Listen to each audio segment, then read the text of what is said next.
салому дуруд дӯстон, бештар аз як сол аст ки мо рақобати рӯбарӯи Месси ва Роналдуро намебинем. Ҳарчанд имкон буд ки мо бозии онҳоро дар даври яккашниҳои Лигаи Чемпионҳо бубинем, вале агар ёдатон бошад, натиҷаҳои қуръакашии аввалро бекор карданд. БМЮ ва ПСЖ рақибони дигар афтоданд. Охирон бор Лео ва Криштиану моҳи декабри соли 2020 вохӯрда буданд. Дар он бозӣ Роналду дубл кард ва ба Ювентус ғалаба овард. Каталониё гол назаданд, вале Месси фурсат пайдо кард ки зидди Роналду финти хело зебо кунад ва ӯро гузарад. Роналду дар навбати худ зидди Месси финт накард, вале дар яке аз ҳолатҳо ба хати ҳимоя баргашта тӯбро аз Лео гирифт. Дар умум Месси ва Роналду 36 бор бо ҳам вохӯрданд. Дастаи Месси 16 бор ғолиб шудааст, 11 ғалаба дар ҳисоби дастаҳои Роналду. Аз рӯи шумораи голҳо дар рақобатҳои байни ҳамдигарӣ Месси як гол бештар задааст. 22 ва 21 гол мувофиқанд. Тавре ки аллакай фаҳмидед, ҳоло оиди рақобати байни ҳамдигарии Месси ва Роналду дар майдон ҳарф мезанем.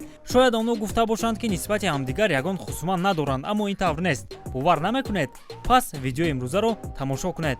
Дӯстон, Лигаи Чемпионҳо баргашт. Моро бозиҳои ҷавобии даври яккашниҳоӣ интизоранд. Ливерпул пас аз ғалаба дар Италия акнун Интерро дар майдонаш қабул мекунад. Оё шогирдони Инзаги метавонанд камбек кунанд? Дар Мадрид бошад, моро рақобати марказии давр байни Реал ва ПСЖ интизор аст. Бо он нигоҳ накарда ки ПСЖ бартарӣ дорад, вале Реал имкониятҳои худро баҳри роҳ ёфтан ба даври якчорниҳоӣ аз даст надодааст. Тамошои бозиҳоро ҳамроҳ бо 1x метавонед ҷолибтар кунед. Регистратсия осон, пур кардани маблағ аз тамоми гӯшаву канори дунё ва коэффициентҳои баланд, вале муҳимтар аз ҳама бонус $100 бо промокоди TOUCHFOOT.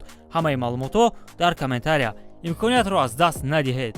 Бо он нигоҳ накарда ки Месси ва Роналду 36 бор бо ҳам вохӯрданд, рақобати рӯбарӯи онҳо хело кам рух медиҳад, зеро онҳо ҳарду ҳамлагар ҳастанд ва хело кам дар майдон рӯбарӯ мешаванд. Аввалин бор Месси ва Роналду дар полуфинали Лигаи Чемпионҳои мавсими 2007-2008 вохӯрда буданд. Якум бозӣ дар Камп Ноу ягон лаҳзаи хотирмон надошт. ҳисоби 0-0 ва пеналтие ки Роналду дар дақиқаи сеюм назад. Ана дар бозии ҷавобӣ МЮ роҳашро ба финал ҳамвор кард. Дар ин бозӣ Роналду ва Месси рӯбарӯ вохӯрданду Лео бо финт аз Криштиану гузашт ва ба ҷермагоҳ партофт кард. рости ин ягон натиҷа надод. Ин ду легендаҳо дар бозиҳои мунтахаб низ вохӯрданд. Инҳо бозиҳои дӯстона буданд. Аввалин чунин рақобат моҳи феврали соли 2011 баргузор гардид. Ҳам Месси ва ҳам Роналду дар ин рақобат як голӣ заданд, вале Аргентина ғалаба кард. Вале лаҳзаи хотирмонтарини ин бозӣ рақобат баҳри тӯб байни Месси ва Роналду аст. ҳамаи мо медонем ки хадди Роналду аз Месси баланд аст ва болои ин ӯ хело баланд меҷаҳад. Вале инҷо чӣ мӯъҷизае рух доду? Дар рақобат баҳри тӯб дар ошӯнаи дуюм Месси дастболо шуд.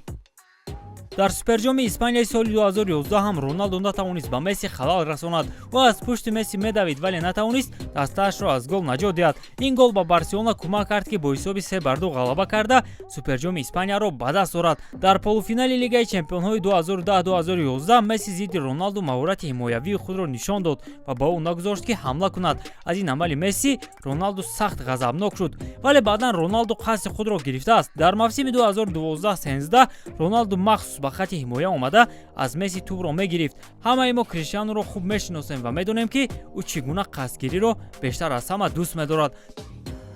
дар ин ҳолат бошад, Роналду на танҳо ба паси Месси сатҳ гузошт, инчунин бо сурат аз якчанд бозингарони Барселона гузашт. Каталониё бошанд танҳо бо вайрон кардани қоида тавонистанд аз гол наҷот ёбанд.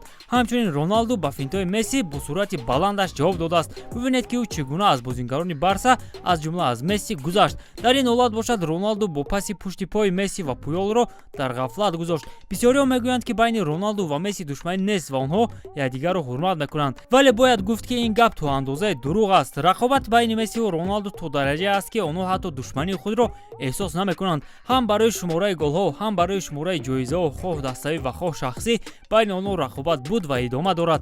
дар ёд доред ки чӣ тавр моҳи апрели соли 2017 голи Месси ба Барса кӯмак кард то Реалро дар бозии муҳим шикаст диҳад.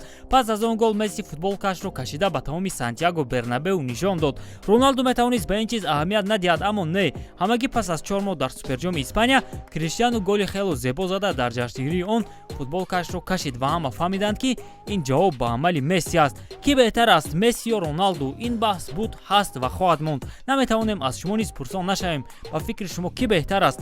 ҳатман дар комментария нависед.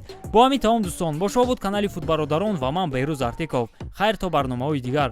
муваффақу пирӯз бошед.